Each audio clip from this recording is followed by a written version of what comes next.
Hey, so I wanted to give you an idea as to what kind of things can be involved when we're doing a sound system. We're at a church. We just completed this system actually just the other day. It's been a long time coming. This was new construction, so we were involved from the ground up, helping with the planning and design of the entire system. This is kind of a non-typical system. This is a vocal-only church, so they don't use any instruments. Beautiful, beautiful sanctuary, great people to work with. A lot of this that you see around here was actually built by members of the church. Let's get to the heart and soul of the thing. We use the new 24-channel FX2 series mixer. This is the new one from Peavey. It has a few nice features, upgrades from the old one. They've increased the processor power, 100mm faders, so full-length faders, variable low-cut frequency, nice features on there. We didn't need a digital mixer in this application. They don't do a worship team. There's not a lot of scene saving that we have to worry about. No instrumentation.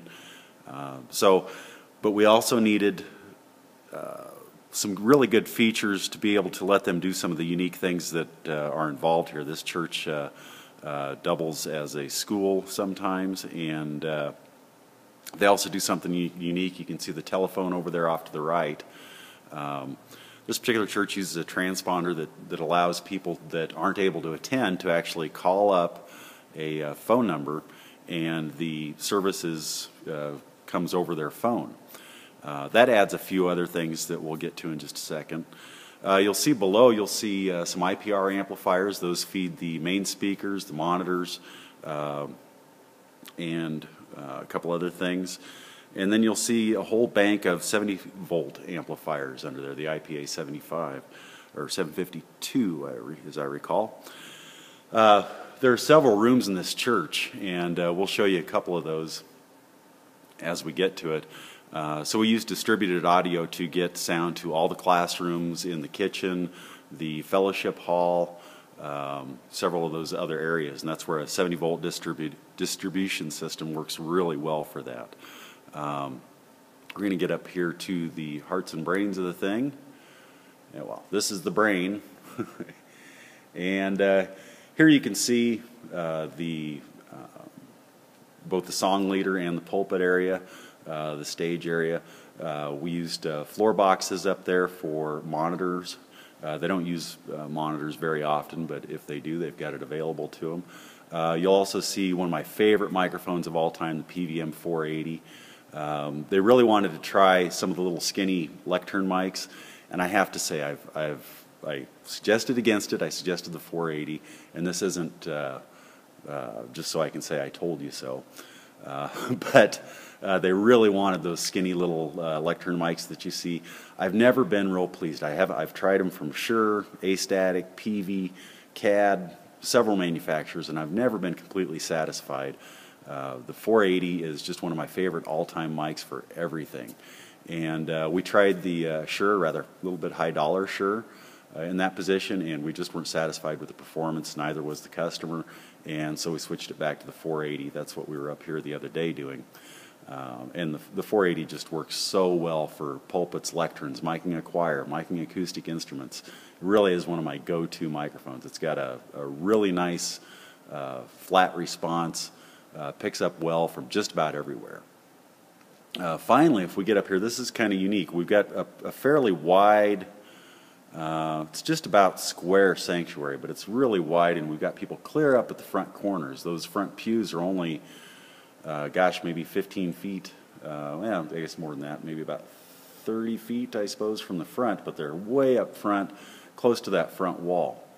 And so it was kind of a challenge to find a speaker to suit that purpose. And what we ended up with was that guy right there. This is one of the JBL compact arrays. I originally bid this with the Sanctuary series from Peavey, the SSE-LA. Which is another great compact line array. Both these have a common feature. They've got a really wide dispersion, and that's what we needed in this sanctuary. We did go ahead and wire it just because we weren't 100% sure. We do have wire run 4 mains up in these front corners here to try and catch those, and those would have been used in a smaller speaker that would just cover those front pew areas. We ended up not needing it. This thing has just really nice wide dispersion, but being that it's loaded with standard drivers and not a horn driver, even with that wide dispersion, we're able to get a lot of gain out of those pulpit microphones without any feedback. It does have a fairly deep frequency range, and so we didn't need to use a sub. If this church would have been one that used a worship team with instruments or a lot of pre-recorded music, we probably would have added a subwoofer. This one goes down to, I believe its spec is about 70 hertz, and that's more than enough for human voice. So that's kind of the hearts and brains of this thing. All this is controlled with a VSX processor. You can't quite see in the rack there. It's just above those IPR 1600s we're using there. And so that VSX lets us route it to all the different amplifiers as well as put in the necessary delay. If we go towards the back of the sanctuary here, there's a rather large foyer, and when they have a large crowd, people are sitting in this foyer. There's also a balcony above, and there's speakers up in the balcony. I can't quite show you that from here, but we'll get to that in just a moment. And so we needed to put a delay on those rear speakers, and so that VSX really works for that. And we'll get to why I'm here at 6:30 on a Friday morning in just a minute, and it has to do with that VSX. So I'm going to turn this off, and we'll go to another room, and I'll show you what we did in each of the rooms there. So this is actually in a cry room. This is where moms can bring their little babies that happen to be crying and not disturb the rest of the folks. We're looking through the window at the sanctuary here, and over here in each of the rooms, this is pretty typical of what we did, but you'll see the volume control there for the speaker, and I'm going to have to go off the tripod here, so if we get a little more shaky, it's because I've had too much coffee. But there's a volume control that controls the volume for each individual room, and here we go, lifting up in the ceiling up here. Let's see if I can do this without putting the tripod through the window. There we go. All right. That is from the architectural acoustic line from Peavey. Those are WS82Ts. They work 8 ohm or through 70 volt or I believe 35 volt taps. Great speaker. It's probably the best in-wall 70 volt speaker I've ever heard. It's got an 8-inch with a tweeter, and we've got a lot of those in this church. There's, if memory serves me right, there's about 30 some of those in this church. There's quite a few, and I'll show you another application. So each of the classrooms has those, and there are several classrooms. There's, I'm trying to think, 1, 2, 3, 4, 5. 5 classrooms, 2 cry rooms, a library, some side rooms, the kitchen, and we'll go over to the fellowship hall right now and show you what we did there. So here we are in the fellowship hall and kitchen. It's an open kitchen. This is really just a beautiful facility that they built here. These little alcoves, they each have a speaker in them and volume control. You can see up there to your right. There's 3 of those alcoves there. And let's get on over here. This is a big fellowship hall. You'll see a couple volume controls up there. What we ended up doing in the ceiling, this is a peaked ceiling. I'm going to see if I can get up there and you can kind of see that. There, we're getting up there. So it's a peaked ceiling, and basically what we ended up doing is there are 9 of those WS82s up there, and some of them are towards the peak and some are off to the sides. So what we had to do is actually put those ones on the peak on their, the ones off to the sides that are closer to the audience on their own delay, and we were able to do that because of that VSX processor. Something else that we did here, and you can just kind of see them here. I'm not going to move the camera around too much, but it's kind of a neat idea. Was sometimes they'll hold a program over in this room, whether it's a missionary presenting or a children's program. They're able to do it in this room and actually utilize this system. And you can see the stainless plates over there in the corner. 3 of those are mic output jacks, and one of them is a low impedance send that goes back to the main mixer. So there's a channel on the mixer that actually says Fellowship Hall in.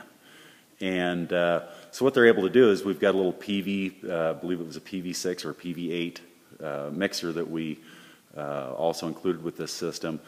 They can plug in microphones either there, where the mixer is, or there's actually some on the other end that you can't see right around the corner, right there.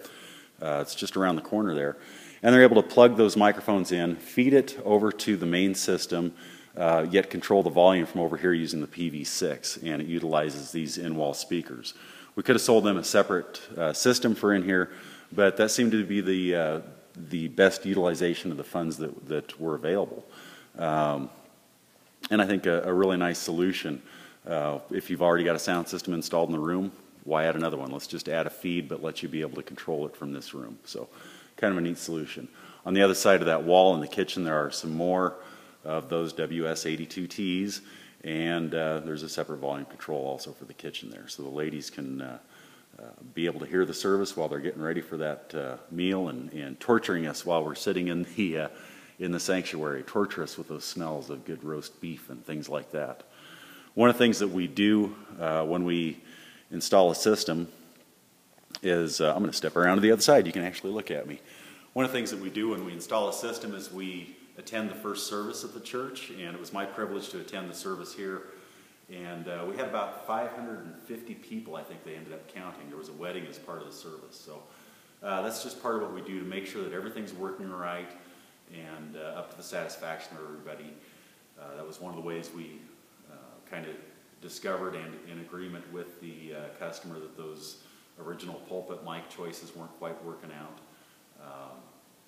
So that's a real important thing to me, that things are right for the customer. That's why we're here. So we'll get back. I'm going to explain exactly why I'm back here on 6:30 on a Friday morning.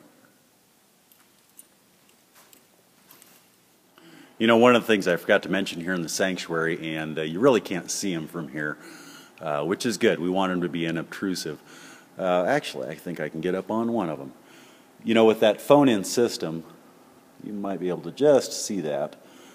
Just to the right of that light that I've got in the center there, you'll see a microphone pointing down. We wanted those people that call in to really have the full church experience and be able to hear the congregation. And so those are actually hanging choir mics that we tucked up into the ceiling. We're able to control those on a separate auxiliary send so that when the congregation is singing, they're actually able to hear that through those microphones. But we don't have it reproducing through the speaker system. Otherwise, obviously, it's in front of the speaker. We could end up with some really nice feedback. But it allows them to have that live experience while they're at home. So it's a really nice feature. I'm going to step around here and explain why I'm here. So I'm here at 6:30 on a Friday morning because I goofed up. We were here the other day switching out those pulpit mics, and they asked about rerouting some things and changing how we send the feed to the auxiliary speaker so that we could include those choir mics I just talked about. It's a great idea. That way, if you're in the kitchen, you're not just hearing the song leader coming through the system. You can hear the whole congregation. And the way we did that was through routing through one of the auxiliary sends and et cetera, et cetera. But it required some changes to the VSX26 in order to accommodate that new routing. And so I changed all that, got it all fixed. It was working great. Everybody was happy, went home. This was a couple days ago. And yesterday, one of the fellows saw me downtown, fellows from the church, and he said, you know, we tried that, and it didn't work. We were just messing with the system to try and get things set, and it didn't work. And it occurred to me that I had changed those settings in the VSX, but I didn't save them. And so what I'm up here doing now is correcting that mistake. And I tell you that not to give you an example of how I can be a bonehead sometimes, because Lord knows there's plenty of those examples. And if you don't believe me, ask my wife. Ask anybody. There's plenty of examples where I can be a bonehead. The reason I tell you that is that just to let you know that when you purchase a system from Lou Krause Music, one of the things that we're here for is after the sale. I have an uncanny memory of what we've put in, and so a lot of times I can talk you through a problem over the phone. I did that with a customer yesterday afternoon. Or I show up 6:30 on a Friday morning. That's when I was able to do it. And so I'm here doing it. I did decide to take the time with nobody around to shoot a little video and show you some of this system. But really the reason I'm here is because of service after the sale. And so I've corrected my mistake, reset those settings the way they were with the delay from the aux feet and everything else, and now it's saved. So now when they power on that system for the next time this Sunday, it'll all work just like we planned on.